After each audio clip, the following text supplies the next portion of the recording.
ভারত পাকিস্তান উত্তেজনা নিয়ে আলোচনা করতে এই মুহূর্তে আমাদের সঙ্গে যুক্ত হচ্ছেন নিরাপত্তা বিশ্লেষক মেজর জেনারেল অবসরপ্রাপ্ত মনিরুল ইসলাম আখন্দ।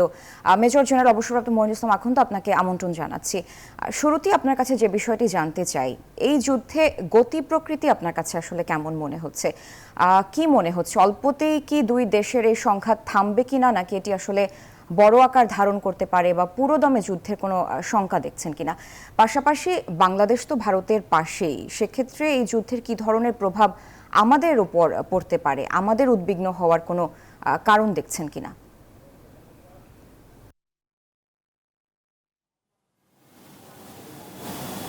জি, পেহেলগামে যে ঘটনাটা ঘটেছে, সন্ত্রাসী আক্রমণে ২৬ জন ভারতীয় নিহত হয়েছে, এটা খুবই দুঃখজনক। আমরা সন্ত্রাসী, আমাদেরও zero tolerance against terrorism, but Bharat পাকিস্তানকে দায়ী করেছে এবং তারা ন্যারেটিভটা এমনভাবে করেছে সমস্ত ভারতবাসী তারা ইউনাইটেড করেছে পাকিস্তানের বিরুদ্ধে, এবং তারা কিছু সিদ্ধান্ত নিয়েছে, যেমন ভিসা বাতিল করেছে, নো ফ্লাই জোন করেছে, এবং সবচেয়ে গুরুত্বপূর্ণ হচ্ছে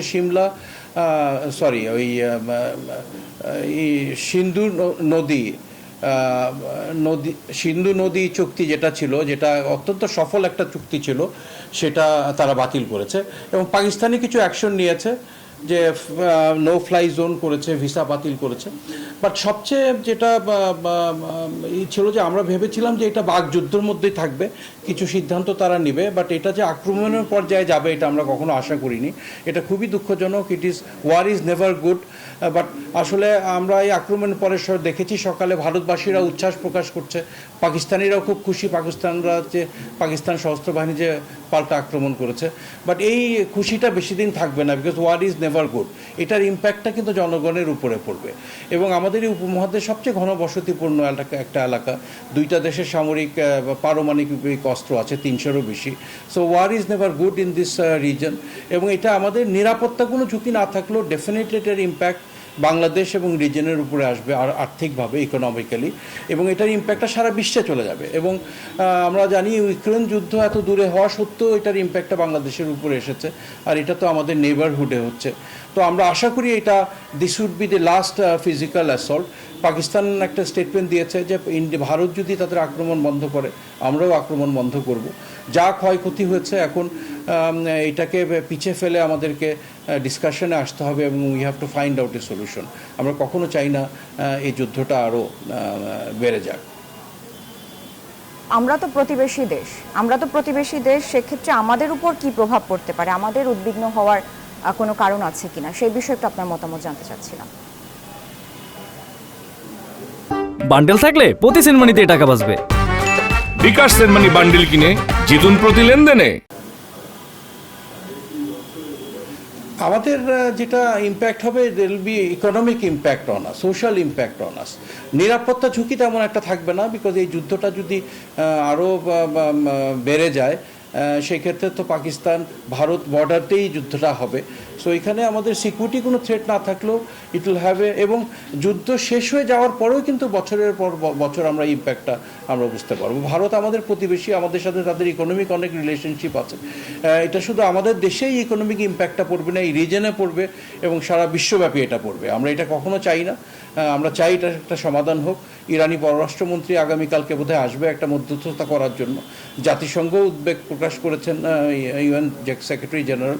আমরা চাই যে সকল গুরুত্বপূর্ণ দেশগুলো এটাতে ইনভলভ হোক, এবং যে পর্যায়ে এসেছে এর থেকে যাতে যুদ্ধটা আর বেশি দীর্ঘায়িত না হয়।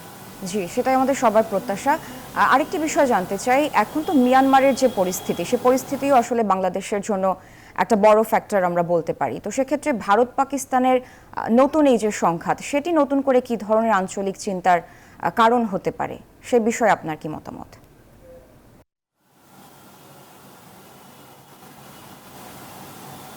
হ্যাঁ, আমি মনে করি যে আন্তর্জাতিক অ্যাটেনশন এখন এখান থেকে সরে আসবে। ভারত পাকিস্তান যদি এই বর্ডারে যদি টেনশন থাকে তখন মায়ানমার ব্যাকসিটে চলে আসবে, বাট সমস্যাটা কিন্তু আমাদের রয়ে যাবে। এই 1.1 মিলিয়ন রোহিঙ্গা বাংলাদেশে আছে, একটা আলোচনা উঠছিল, সরকার একটা স্টেটমেন্ট দিয়েছিল যে একটা মানবিক করিডোর করবে, বাট এই মানবিক করিডোরটা আমার মতে এটা অত্যন্ত ডিফিকাল্ট একটা টাস্ক, বিকজ এখানে সকল পক্ষকে এখানে একমত হতে হবে।